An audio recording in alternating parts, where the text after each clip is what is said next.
Hello, everyone, and welcome to lectionaryq. My name is Dennis Sanders. I am the pastor of First Christian Church, Disciples of Christ in St. Paul, Minnesota. As I like to say when I do the recording, the Q in lectionaryq stands for questions, because I try to ask some questions about an upcoming text or two for the coming Sunday. And we always focus on we usually focus on the Revised Common Lectionary. So this coming Sunday is Palm Sunday.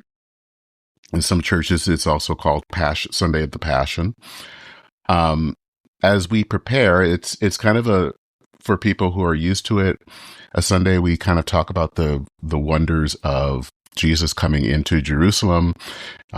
Most churches have palms, and people wave their palm branches. It is also a Sunday to try to help people remember that it's not just a celebration. I know that in some churches, there is, as they call the Sunday of the Passion, and sometimes they read the entire Passion story of Jesus being not just entering into Jerusalem, but being arrested and then being crucified. And I don't do the whole Passion, but I do try to weave that in there. And partially it's practical. Most people don't attend either Monday, Thursday, or Good Friday services. And there's always that fear that, you're going to have this celebration on Palm Sunday and then have this celebration on Easter Sunday.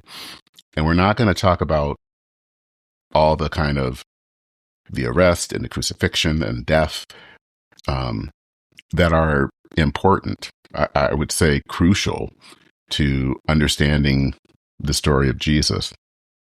And if we don't have that, people then just think that this is all a one big celebration. And that's not helpful. It's not helpful to our faith. And I don't think it's helpful to people sitting in the pews, because especially if people are going through a rough time, to not know that Jesus also entered into suffering is important. And if that's not there, that can be hard. So the text that actually we are looking at today will be the text for Palm Sunday, the gospel for Palm Sunday, which is Matthew chapter 21, verses 1 through 11. And also, I'm not asking any questions on this one, but I know that I will be preaching from this text on tomorrow. It is also from Philippians 2, 5 through 11, which is sometimes called the Christ hymn. And that, in my for me personally, helps to weave in the rest of Holy Week with what's happening on Palm Sunday. So with that, let's actually ask some questions regarding that text in for this coming Sunday, March 29th, 2026, Palm Sunday, and look at Matthew 21, 1 through 11.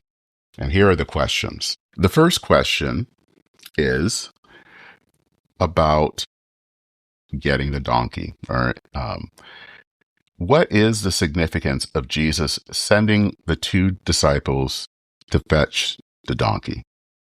And if you read the passage, there is an interesting way of how it's done, but he does send two disciples to get the donkey. Question number 2, what does verse 5, and this is kind of where they talk about the prophecy that is being fulfilled, have to say about Jesus as a king?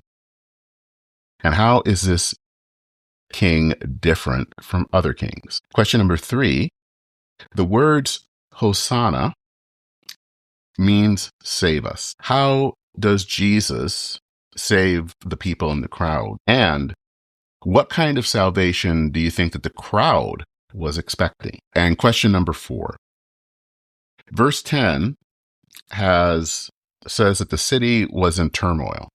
And it's interesting, I've learned in the Greek, the word that they use is also the word that we would get the word seismic. So think about the fact that Jesus is shaking the city. What does that mean? What does it mean that the city was being shaken?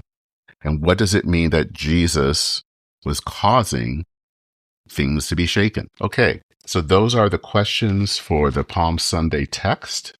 And as I said, if you're still planning this, and I know that this is coming in late, but and also for those who are not doing a sermon and maybe listen to this after Palm Sunday, read that text along with the text that is in Philippians. There are some good questions in there. I think one question to ask is in Philippians 2:7. It talks about the fact that Jesus emptied himself. In Greek, the word that is used is kenosis. And I guess the question would be, why is it important that Jesus emptied himself? Why did Jesus, in some ways, what does it mean that Jesus emptied himself? Is, I guess, the question that I'm getting at. And I think that that's a good question to ask. It definitely pairs with the fact of Jesus being on a donkey, which I think is also important. So those are the questions. So actually, you got 5 questions instead of 4. So those are the questions for this week. What do you think are your answers to those? Do all of these and reading the text bring up even more questions? If you ever feel like it, you can drop me a line at lectionaryq, all one word, at substack.com. And I will try to respond. So that is it for this episode of Lectionary Q.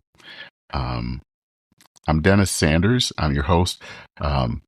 May God be with you as you enter into this Holy Week, whether you are a pastor or a lay preacher preparing for this week, or whether you are someone sitting in the pews. And as we all enter into this very holy time, an important time in the Christian calendar. So may God be with you, and I will see you again soon. Take care, everyone.